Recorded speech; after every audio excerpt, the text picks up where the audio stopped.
السلام عليكم. Halo, Assalamualaikum warahmatullahi اوكي. galatooma jechuudha fi har'a qoricha wayii akka kaasiniin kan dhagahee fayyadamee jechuudha wanta furuuti irraa dalagamu wayii jechuudha. Kanaaf amma galatoomaa jechuudha fi akka itti nuufufaa warri akka kiyyaa rakkina qabu hundi akka qarqaaramaa ta'uuf jechuudha. Jechuun wallaahi waan bareedaadha.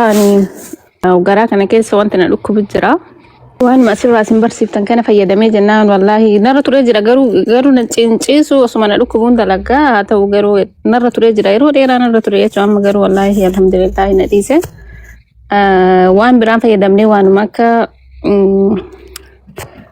jira mikaarota kana jira maal waan hedduu jechuudha walitti wanni godhee waan asirraa barsiiftan dhaga'ee jechuudha.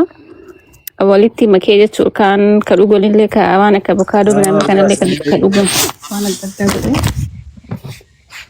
Akkasuma alhamdulillah kun ammaan tana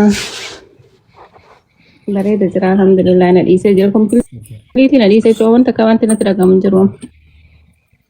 Walumaa si adabu fayyaa. Bara nyaata dawaan nyaataa achi hin jiru bara. Dawaan nyaataa achi hin jiru.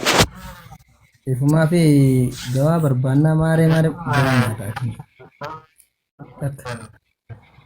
Wallahi keessattuu wanni akka nyaata keessaayyuu nyaata waan akka firuutii midhaan kunniin hedduu takka qorichaanumaa waan adda jiru takka illee hin jiru jechuudha.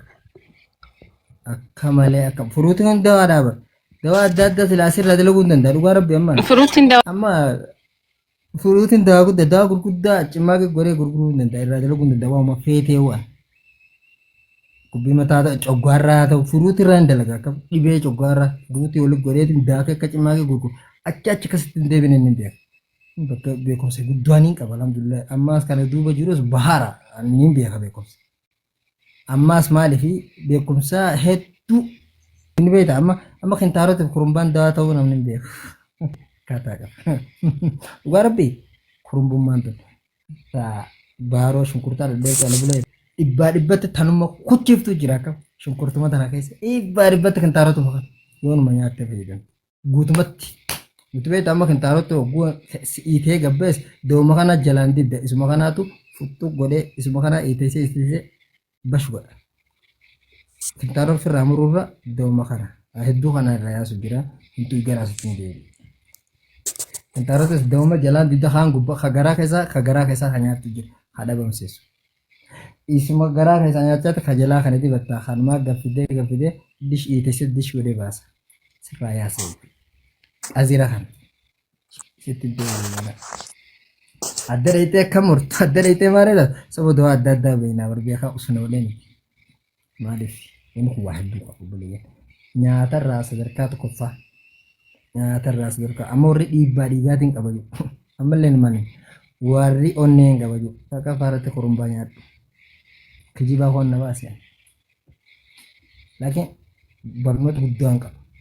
Ilaa nama narraa baratu wallaahi akka ajaa'iba dhibaatiin qaba. Shokkora qabdaa kurumbaa nyaadhu. Si galee? Shokkora qabdaa kurumbaa nyaadhu dhiibbaa qabdaa kurumbaa nyaadhu onnee qabdaa inuu tana inuu sadarkaa isii tokkoffaadha isii jira. Shokkorra nyaataman woo hooma isiin tun dawaan ta'iniif hin qabdu. Silaa kiniin irraa hin jedhe isii tana. Takka.